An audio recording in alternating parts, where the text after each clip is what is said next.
Paris. City of love, romance, and dreams.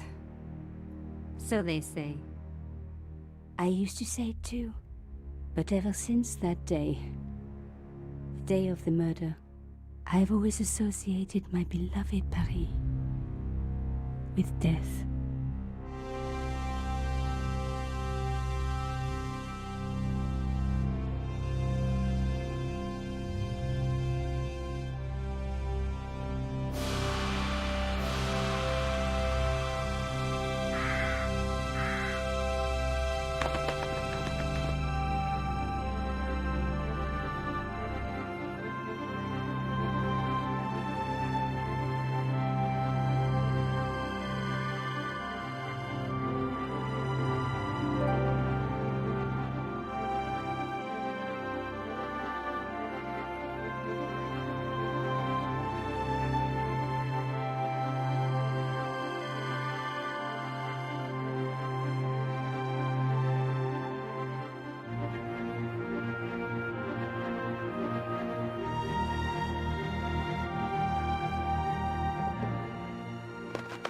I was at home having a bath when my editor called.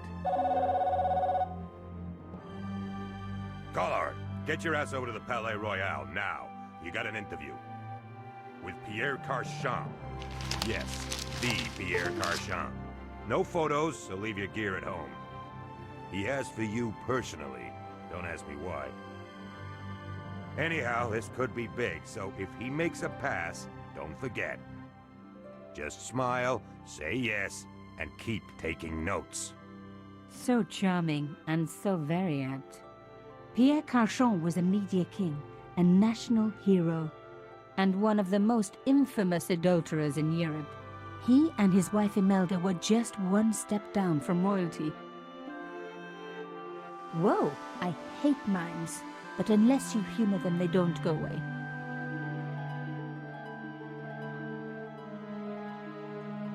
Here I was, the palace of the Media King and the Ice Queen. I pressed the doorbell and set in motion a chain of events which would change my life forever.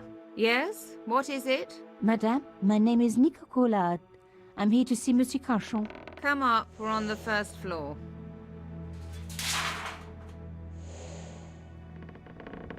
Madame Carchon, it's a pleasure to meet you. Yes, I'm sure. The Ice Queen was certainly living up to her reputation.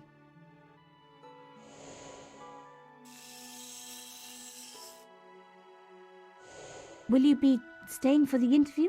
Mademoiselle, I know little of my husband's business affairs, and I care even less. I certainly have no intention of watching him pore over yet another pretty little journalist. Pretty? You're too kind, madame. Ah, the talented and very beautiful Mademoiselle Collard. Such a pleasure to meet you at last. Monsieur Carchon, I am honored. Oh, I'm sure you are. Call me Pierre, please. But I do not flatter you idly. I was a friend of your father. He was a great man. My father? He never mentioned. He and I were very close. And then his death. So tragic. I must... Imelda, your damned cat's in my study again. Another Ming vase, I suppose. Excuse me for one moment, my dear girl. You journalists are getting younger each year. Perhaps it's the rest of the world getting older, madame. That was no cat. My God! What? Monsieur Carchon!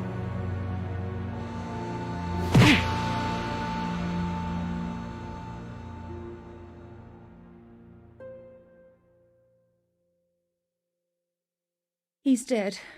I must call the police. You'd better stay here. There was a man. It was the mime. Do you think he... Well, I believe we can rule out suicide, don't you? No wonder they called her the Ice Queen. She would have been top of my list of suspects if I hadn't seen the attacker myself. And if I hadn't come across a couple of murders just like this already. One of the most important men in Europe murdered And here was I, Nicole Collard, alone at the scene of the crime. Should I wait for the cops? Or start my own investigation? It was a no-brainer.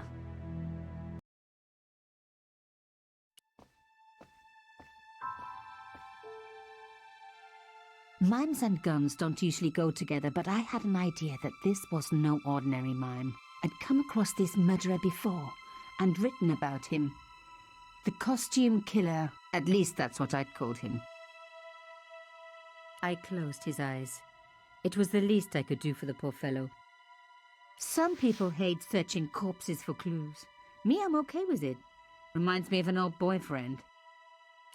In his pocket, I found a ticket stamped Bateau de la Conciergerie. Taking the ticket meant I tampered with the evidence. There was no going back now. Carchon had been shot.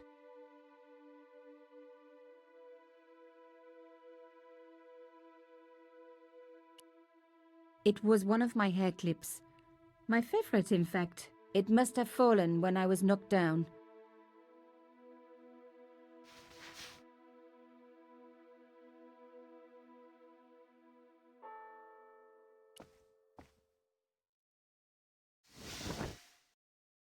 A small round piece of glass had been cut out of the pane. This was a professional job.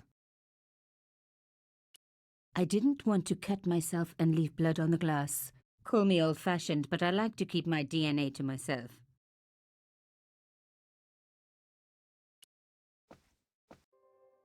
The police could turn up at any minute. Somewhere there were clues to the murder, and I needed to find them.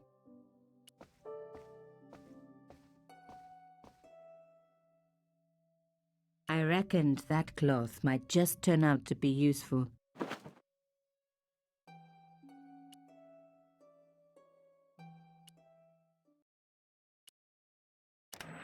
Aha!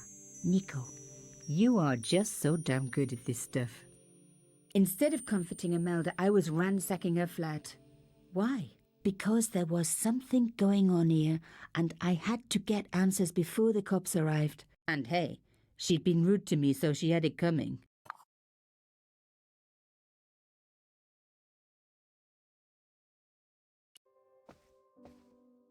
It was a tube of acrylic paint.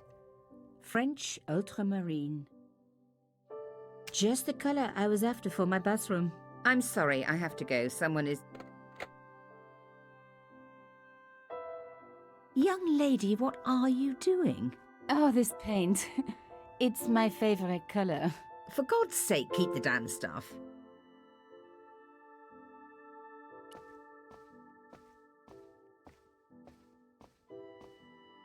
Excuse me, madame. Yes? You're upset, madame. Please take this. That is the lace cloth from the table. What can you be thinking? Imelda might not have been so cool with me poking around if I'd shown her the key I'd found.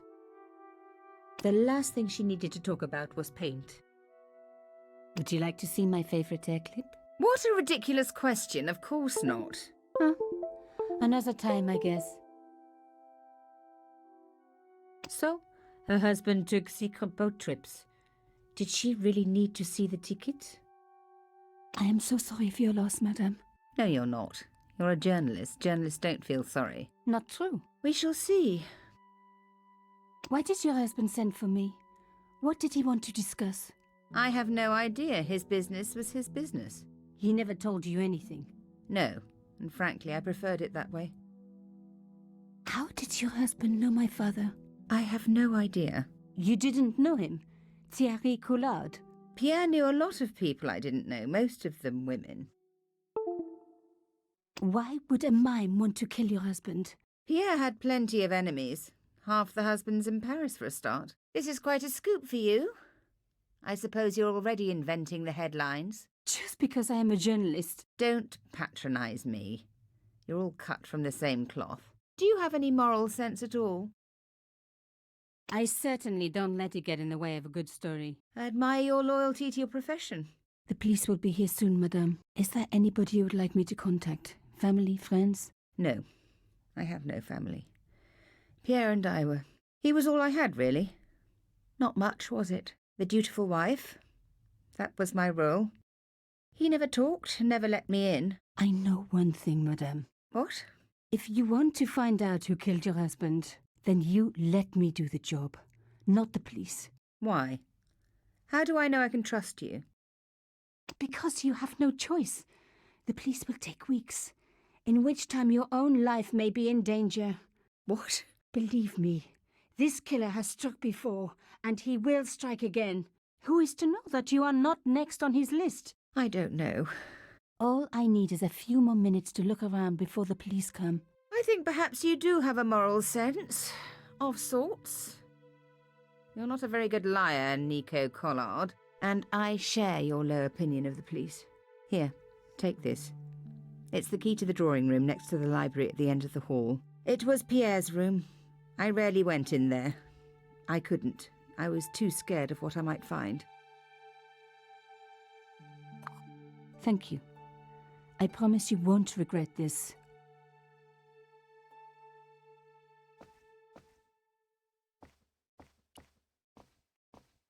Imelda had talent, but I certainly wasn't going to tell her that.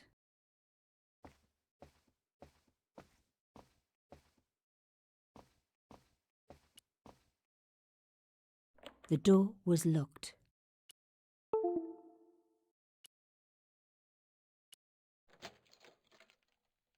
Now we were getting somewhere.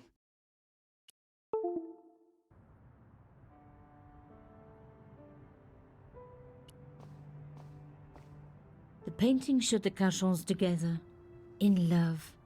As the poet said, the past is a different country. Or did I read that in a fortune cookie? There was the very faintest of clicks.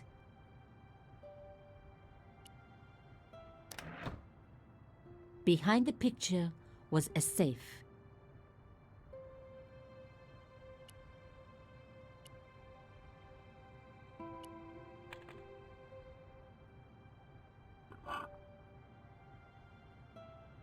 In the safe was some kind of artifact. There were strange symbols on its surface. It looked like the printer's blocks I'd made at art school.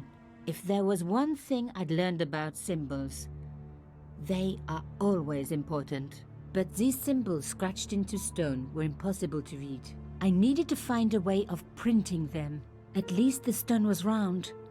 But what could I use for ink?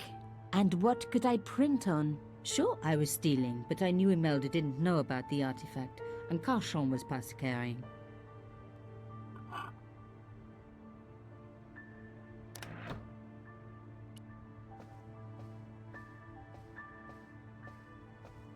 As expected, the desk was yet another priceless antique. Yawn. The blotter and in tray had clearly been placed with mathematical precision. My heart skipped a beat. It was a carved elephant. But not just any carved elephant. It had been made by my father. I knew for certain because in my apartment I had its exact twin, carved into a box he had made. So Cachon had known my father. They really must have been friends. I decided to take the carved elephant. It clearly meant nothing to Imelda. I didn't want to take the tray, but I knew that I could use it.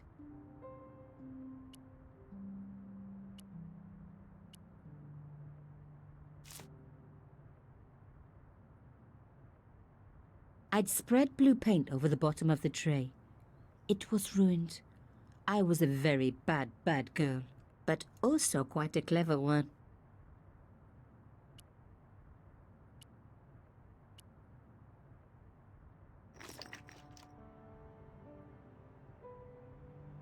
I rolled the artifact in the paint until it was completely coated. I didn't need a sheet of blotting paper. Not while it was blank. An antique tray with paint spread all over it. Not a lot I could do with that.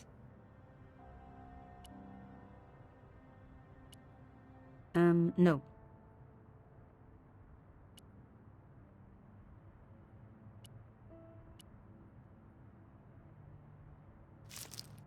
Genius!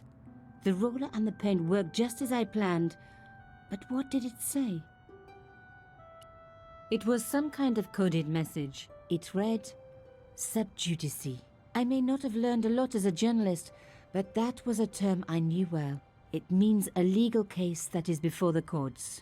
Below it was a sequence of letters that made no sense. I suddenly realized there was a connection between the boat ticket and the coded message. The boat ticket was stamped Bateau de la Conciergerie. The conciergerie on the Ile de la Cité by the river housed the ancient law courts. So, sub judice could in this case mean literally under the law courts, below the conciergerie. I was pretty sure I'd found all I could here. And besides, all this opulence was making me pine for my regular life of poverty. This was a huge story. It was also one heck of a puzzle with a lot of pieces missing. But I was going to crack it. And if I could just remember the name of that fancy prize you get for being an ace journalist, I was definitely going to win it this time.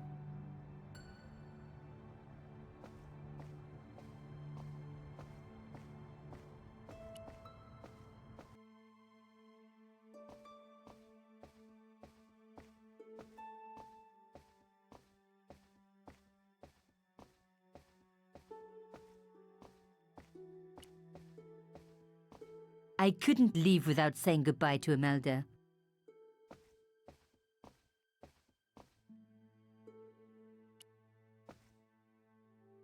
Did you find anything useful? This carving, do you know anything about it? It was Pierre's. What does the statue have to do with... Please, I need to know. He was given it by a friend, something to do with Africa. He never explained any more. No, but I think it was important to him, always on display. Why? It was carved by my father. Oh, I see. I didn't know. Imelda, I will do everything I can to find the killer. Thank you, my dear. And if the police ask... Don't worry. You were never here. Sub judice was the key. I was going to have to find a way under the conciergerie. I decided to head straight for the quayside on the Ile de la Cité. If there was a way of getting under the conciergerie, it would have to be from there.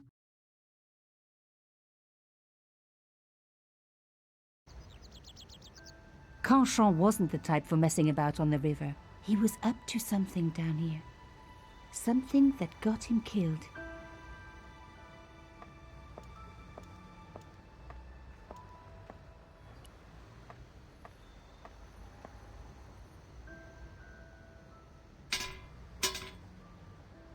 The fence wouldn't move.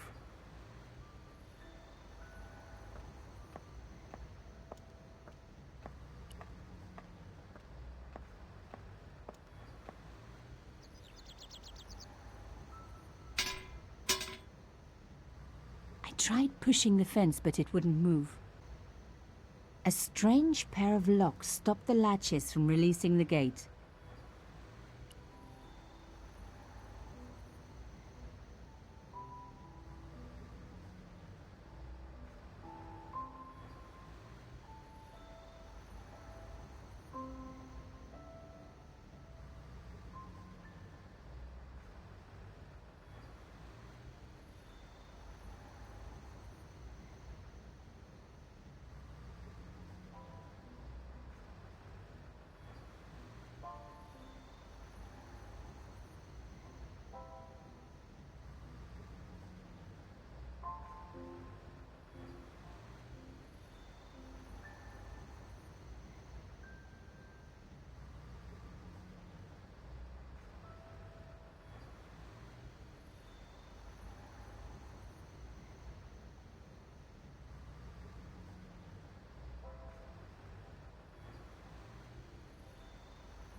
One down, one to go.